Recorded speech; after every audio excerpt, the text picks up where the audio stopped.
What overlooked fact from a movie will completely change the way I see it? So many movies I need to rewatch. Also, holy, front page. For more infotainment, subscribe to our channel and press the bell icon to get new video updates. Thanks for watching. Saving Private Ryan. In the beginning, when they're clearing out the trenches and bunkers after taking the beach, 2 German soldiers come out with their hands up and yelling, seemingly trying to surrender. They're both shot dead and the American soldier says they were saying, "Look, I washed for supper." It was actually in Czech, not German, and the man was saying, "Please don't shoot me. I am not German, I am Czech, I didn't kill anyone. I am Czech." He was a Czech taken prisoner by the Germans and forced to fight for them. Made me sad when I learned that one. Edit. Yes, it was already sad, but this upped the sadness about 100%. Reminds me of the not original The Thing from the 80s. The Norwegian man chasing the dog at the beginning of the movie climbs out of the helicopter and yells something in Norwegian, before shooting at the dog, and being killed by the confused English-speaking station crew.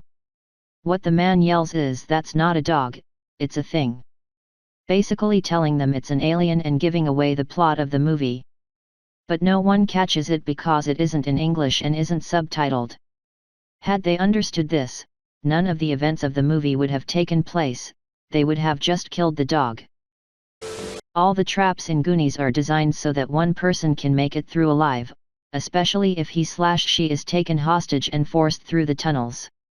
The ship is rigged to be able to be sailed by a crew of 1, so the one person, who makes it through the traps, can sail away with the treasure for themselves. Another one regarding the Goonies. At the end with the police, they say the scariest part of the whole ordeal was their run-in with Octopus, which was a deleted scene and only on the DVD in the director's cut or deleted scenes. Edit *. Some people have seen it before when it aired on TV. I too originally saw it on TV once but never again until I bought the DVD when it first came out. I remember USA, TBS, TNT etc. used to air the original movies uncut at times. In The Dark Knight, the Joker tells Two-Face how he sees social order as the death of one being a tragedy only if the person is special enough, but that people who are expected to die don't get attention from others. He refers to this as being part of the plan and established order.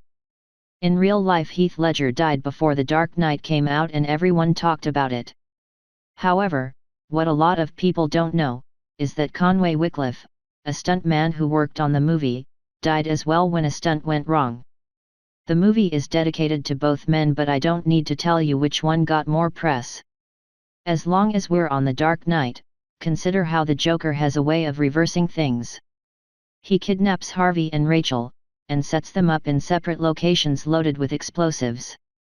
He even tells Batman where they are, except he tells him that Rachel is where Harvey actually is, and vice versa. Likewise, note the scene near the end of the movie, he's set up the hostages to look like gunmen from a distance and vice versa, only a bit of quick action from Batman saves the hostages. Now, consider the boat scene in that context. Each of 2 boats has a detonator, and a bunch of explosives. The Joker tells them that each detonator will detonate the explosives on the other boat. What do you suppose really would have happened if the people on one boat had activated their detonator? In *Inglourious Bastard*, the burning of the cinema at the end parallels the actual church burning by the Nazis at Oradour-sur-Glane, where women and children were locked within the building and burned alive. In fact, most of the movie sees us compelled to cheer on our protagonists as they commit war crimes and atrocities, scalping, carving foreheads, summary execution, etc., and we feel permitted to enjoy this because they are morally superior and justified in their actions given our knowledge of the vileness of their enemy and what they have inflicted upon our heroes. Yet this is exactly the pervasive mentality the Nazis used in reality to justify atrocities against the Jews and other minorities. Also, out of context, the introduction of the Bear Jew character looks completely like the introduction of an evil henchman. The sinister banging sounds as he comes out of the tunnel, that evil look on his face, how calm and dignified the Nazi officer is, the shots of his men crying.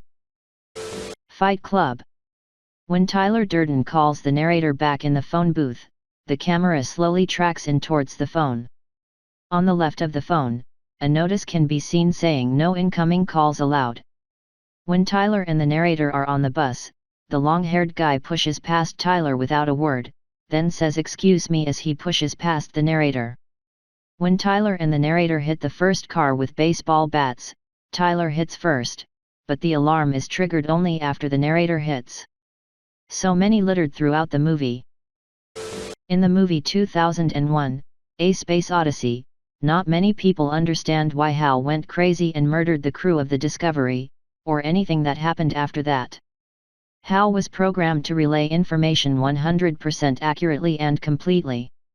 But the government types ordered Hal to keep the actual objective of their deep space mission secret, the mission to investigate the signal sent from the monolith on the Moon to Jupiter orbit, for petty political reasons, conflict with USSR. Hal took these conflicting orders and came to the only conclusion a computer could come to eliminate the conflict. He first decides to try to halt communication with Earth. He triggers a fault in the relay antenna, so the crew would need to take it offline. When he realizes that the crew is considering taking him offline for his odd behavior, he panics. The best solution now seems obvious: eliminate the humans, and he won't have to conceal the details of the mission. Conflict averted. His logic is cold to a fault.